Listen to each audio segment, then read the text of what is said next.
लेकिन जब वे अपने मित्रों के साथ रहते तो झूठ ही कह देते कि मैंने दूध पी लिया।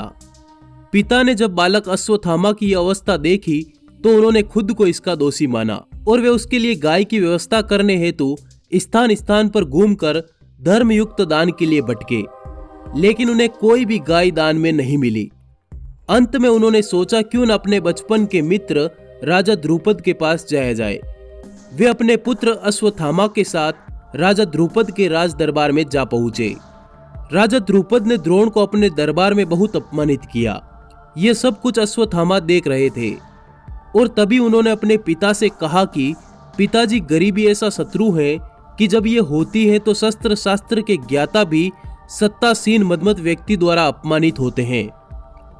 अश्वत्थामा के बाल मन पर उस वक्त क्या गुजरी होगी जब उनके पिता को राज दरबार से धक्के मारकर निकाल दिया गया। इस अपमान के बाद द्रोण अश्वत्थामा को लेकर पांचाल राज्य से कुरु राज्य के हस्तिनापुर गांव आ गए और वहां द्रोण को कौरव कुमारों को धनुष बाण की शिक्षा देने का काम मिल गया। अश्वत्थामा भी पिता के इस कार्य में मदद करने लगे। वे भी कुरुओं को बाण चलाने की विद्या सिखाने लगे। बाद में द्रोण कौरवों के आचार्य बन गए। उन्होंने दुर्योधन सहित अर्जुन आदि को शिक्षा दी। आचार्य के प्रति उदारता दिखाते हुए पांडवों ने गुरु दक्षिणा में द्रोण को राजा द्रुपद का संपूर्ण राज्य छीनकर दे दिया। बाद में द्रोण ने आधा राज्य राजा द्रुपद को वापस लौटा दिया और आधे राज्य को अश्वत्थामा को दे दिया। उत्तर पांचाल का आधा राज्य पाकर अश्वत्थामा वहां के राजा बन गए और उन्होंने अपने राज्य की राजधानी अहिछत्र को बनाया। अब द्रोण भारत भर के सबसे श्रेष्ठ आचार्य बन चुके थे।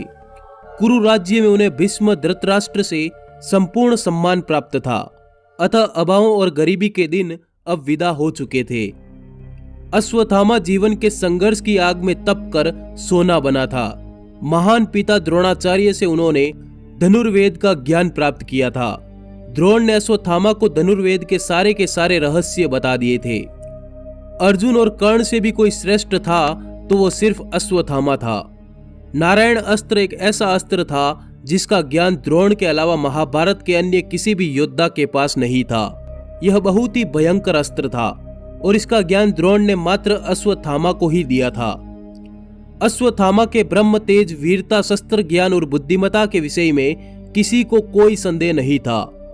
कौरव और पांडव दोनों पक्षों के महारथी उसकी शक्ति से परिचित थे।